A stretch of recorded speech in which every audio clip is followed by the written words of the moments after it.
महत्त्वाची बातमी पाहूयात। कोल्हापूर आणि सांगली पुरावर तोडगा काढण्यात आलेला आहे।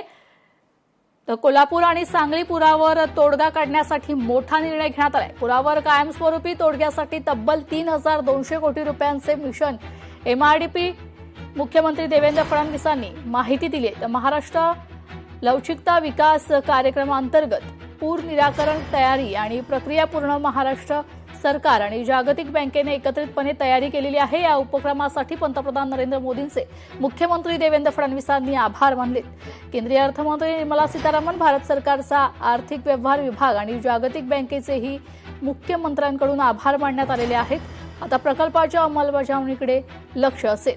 मिशन MRDP मध्ये काय करणार? कोल्हापूर, सांगली आणि इचलकरंजी येथे पावसाच्या पाण्याचा साठा वाढवणार आहे। कृष्णा आणि पंचगंगा नद्यांची वहन क्षमता सुधारणार, पर्जन्य जल निचरा प्रणाली मजबूत करणार, दीर्घकालीन पूर प्रतिरोधकतेच्या दिशेने एक मोठं पाऊल उचलणार। आपले प्रतिनिधी चेतन ननावरे आपल्यासोबत फोन लाईनवरून जोडले गेलेले आहेत। चेतन, काय अधिकची माहिती? निश्चितच, कारण दर पावसाळ्यामध्ये आपण पाहत आहोत की कर्नाटकाने कुठेतरी अलमट्टी धरणाची उंची वाढवल्यामुळे झालेला जो कोल्हापूर आणि सांगलीला पुराचा धोका होता, त्यामुळे सातत्याने एक मागणी केली जाते की यावरती ठोस उपाययोजना कधी निघणार। नेहमी महाराष्ट्र आणि कर्नाटक सरकारमधील हा वादाचा फटका मोठ्या संख्येने जे कोल्हापूरमध्ये रहिवासी आहेत, तितकंच नाही तर पुणे बेंगलोर मार्गाने प्रवास करणाऱ्या हजारो वाहन चालकांना देखील सहन करावा लागत होता।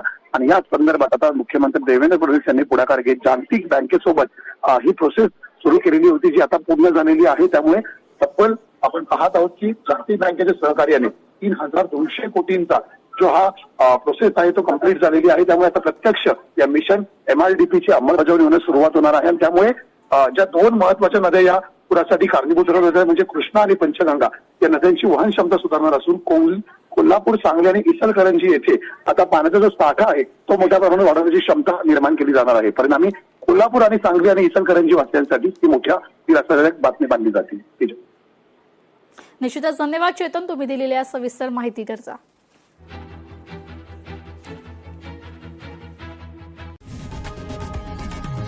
लोकशाही मराठी ऐका, पहा, जागरूक रहा।